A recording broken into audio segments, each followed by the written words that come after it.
even with such a pretty nice day, it's hot here as well.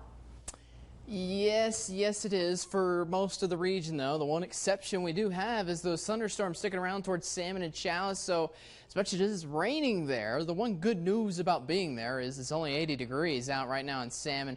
Feels like 81 with just a slight breeze at 8 miles an hour. You see some of the gloomy clouds in the background there as those thunderstorms are spawning right now, so to speak, in central Idaho and continue to form in the central Idaho mountains and move into Montana, where we do have that severe thunderstorm watch in effect until late tonight. But again, that's for our northern border in Montana. The rest of the region sticking pretty calm tonight because we are pretty tucked in under that high pressure, an area of influence down just off to our southeast right now towards Colorado. There you see the huge ridge right now over it, giving just a little bit of comfort, enough for us before getting to some of those rain showers again into Montana, which is a low pressure system and cold front that is, it says it's right here, but it's starting to reform right between Missoula and Salmon. That's going to push a wave of moisture into mainly Montana. Well, we're going to get the tip end of that cold front, which is at least going to give us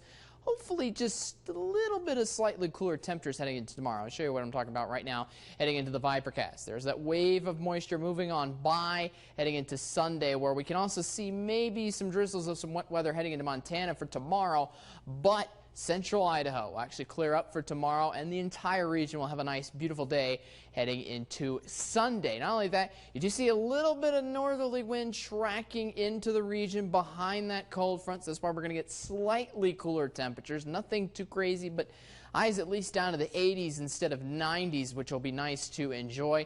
Then we get into the rest of the week, and look at that high really start to ramp up southerly winds back into the region by Tuesday and Wednesday. We're picking off right where we left off, back to highs in the 90s. The only difference is we might have a low pressure center, not just bring rain to Montana that we've seen for the past couple of days, and severe weather too, but we also might see some shower activity start to spawn in the region for Wednesday, Thursday, and Friday, when the winds really start to ramp up with that low pressure system coming through too. But that slight change in wind direction, at least for Monday and Tuesday, when we have that little northerly flow coming into the region, at least help give us some calm days on Monday and Tuesday to enjoy, because it's been a pretty windy week still, to say the least. 85 in Soda Springs tomorrow, 90 in Preston, 84 tomorrow in Lava, 83 tomorrow in Jackson, 85 in Rexburg. In central Idaho, get highs of 85 in Salmon, 80 towards Ketchum. Lastly, Snickerwood Plains, we've reached and seen highs already up to today of temperatures in the 90s. Tomorrow might not even reach 90 degrees at all. So here's our 8-day forecast in Blackfoot. Sunny for most of the next week, 87 tomorrow. Tuesdays, when you see kind of a return back to reality, back up to 95 degrees, and we look to stay that way for much of the rest of the week. In Rexburg, 85 degrees, up to 92 by Tuesday. Then we have some isolated rain chances for Wednesday and Thursday, with that slight low pressure looking to come through the region then.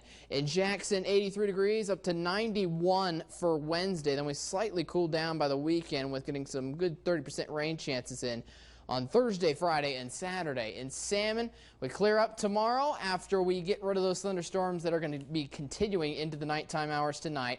85 tomorrow, but we're up to 98 by Wednesday. In Pocatello, 90 degrees tomorrow, 96 on Wednesday, and that's likely to continue through the rest of the week. In Idaho Falls, 87 degrees, up to 92 for Tuesday, and then up again, continuing with those highs in the mid-90s for the rest of the week. So only a 2-day relief. It's at least something, and might get a little bit of some rain relief too to help out with that drought for the farmers, but overall going to be staying pretty hot and dry in the long term. Send it back over to Linda.